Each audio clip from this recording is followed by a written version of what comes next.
الحارة كلها كانت بتعشق الست زكية، ست وحيدة وكبيرة في السن، دايما بتوزع لله، وضحكتها ما بتفارقش وشها، والكل كان بيقول دي بركة الحارة، والبيت بتاعها مفتوح لكل محتاج.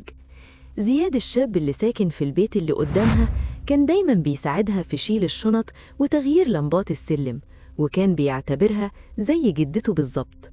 وفي ليلة الست زكية تعبت جدا، وزياد دخل ينقذها وطلب لها الإسعاف، وهي في حالة غيبوبة طلبت منه يجيب لها علبة دواء معينة من تحت السرير. زياد مد إيده يدور، والصدمة كانت بشعة. إيده خبطت في علبة حديد قديمة ومقفولة بقفل جنزير، وبجانبها لقى بطاقة شخصية مرمية وعليها تراب سنين. مسك البطاقة عشان يشوف بياناتها للإسعاف، والدم نشف في عروقه.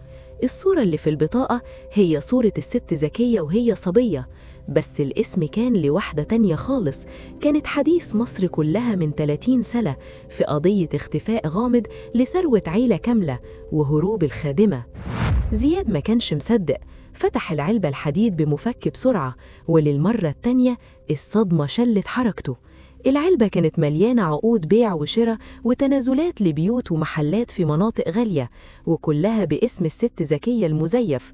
والست الطيبة اللي بتوزع شنط رمضان كانت هي نفسها الهاربة اللي بنت حياتها على أنقاض ناس تانية، ودمرت مستقبل عيلة عشان تعيش هي في دور الملاك البركة.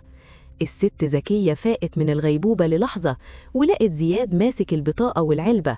بصت له بنظرة جمدت الدم في عروقه، وقالت بصوت واطي ومرعب: اللي يعرف سر زكية ما بيعيش كتير يا زياد.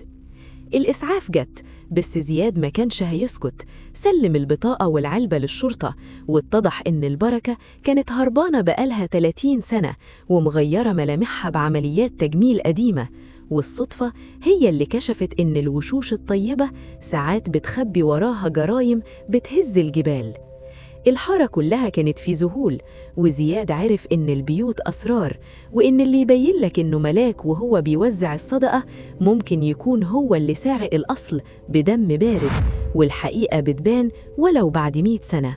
ودي كانت حكاية من حكايات مايا اللي بتعرفنا إن اللي تفتكرها بركة وسند ممكن تكون هي اللي بتداري سواد السنين ورا طرحة بيضة، والفضول لما بيفتح علبة حديد بيغير حياة حارة كاملة.